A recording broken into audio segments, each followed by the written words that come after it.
Je me présente, je suis Lynne Brière, passionnée par les projets dans lesquels mon implication peut avoir une influence sur l'amélioration des conditions humaines. J'adore travailler avec les enfants et leurs familles. J'ai travaillé pendant 20 ans en santé mentale et c'est incroyable à quel point j'ai développé des compétences qui me sont utiles. Maintenant, je suis gestionnaire de services éducatifs à la petite enfance et j'adore ce que je fais. J'ai envie de vous présenter mes coups de cœur. 10 professionnels, 10 passionnés. Bonjour Isabelle. Bonjour Lynne. Tu es enseignante.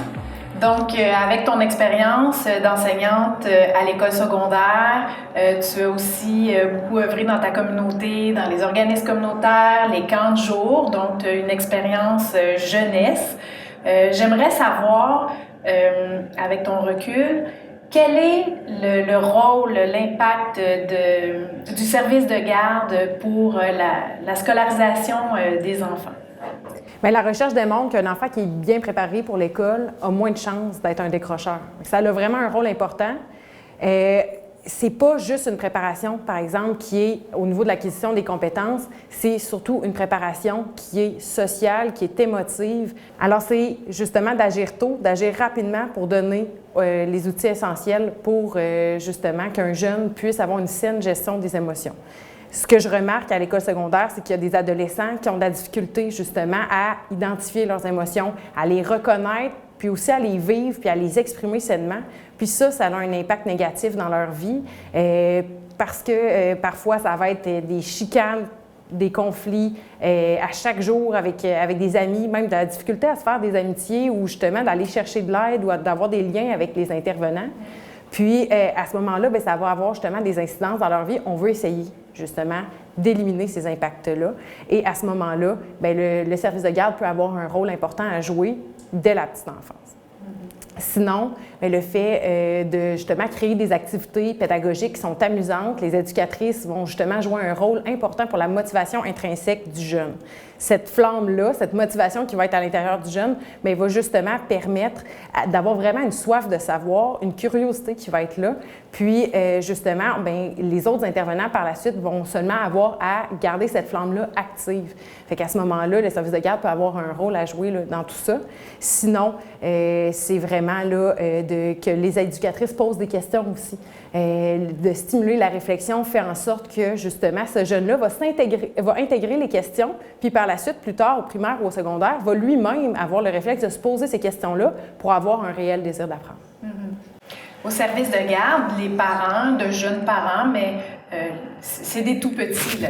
Donc, c'est sûr qu'on se dit, oui, mais moi, mon enfant, le secondaire, c'est loin encore, mais on sait, ça va vite, donc pas tant que ça. Alors, quelles actions on pourrait déjà prendre au service de garde pour stimuler la motivation chez les enfants jusqu'au secondaire, à la fin de leur secondaire? Énormément de jeunes au secondaire associent les petites difficultés à échec. À ce moment-là, c'est important d'agir tôt, justement, à la petite enfance pour stimuler leur confiance et leur autonomie. Puis ça peut passer par des gestes simples. Ça peut être justement d'offrir des choix, de stimuler la réflexion, de justement poser des questions pour trouver des solutions. Au lieu que l'éducatrice donne la solution, questionner le jeune justement pour que lui-même trouve peut-être une solution. Sinon, ça peut être de confier des petites responsabilités. Puis ça va permettre justement aux jeunes d'accomplir quelque chose, de se sentir justement compétent. Puis ça a un faible niveau de risque. L'échec n'est pas possible dans ces petites choses-là. Puis ça fait en sorte que justement, ça va construire son estime.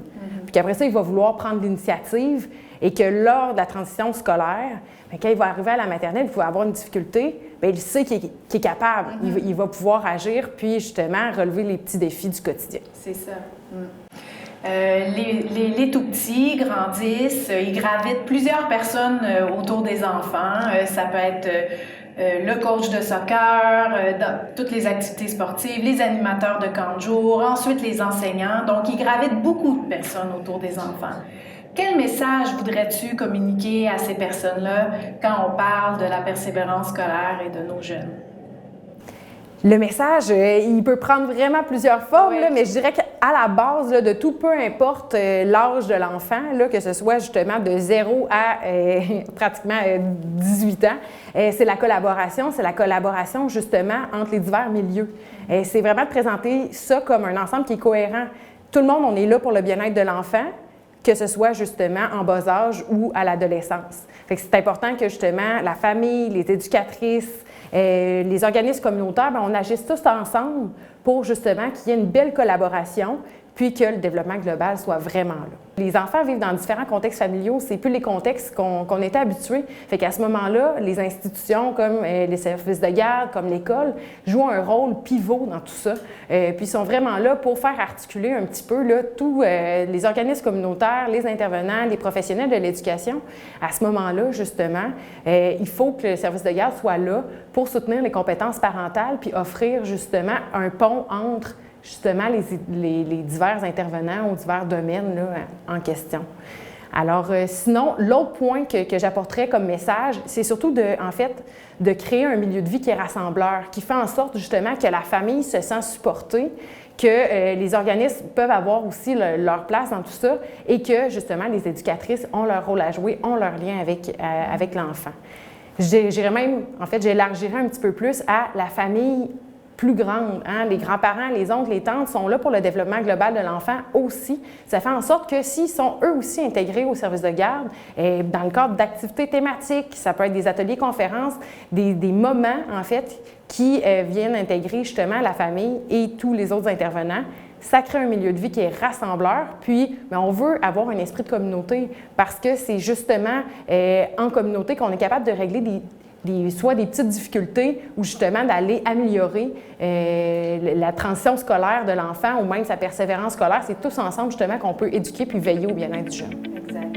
Je te remercie beaucoup de ta participation, Isabelle. Merci.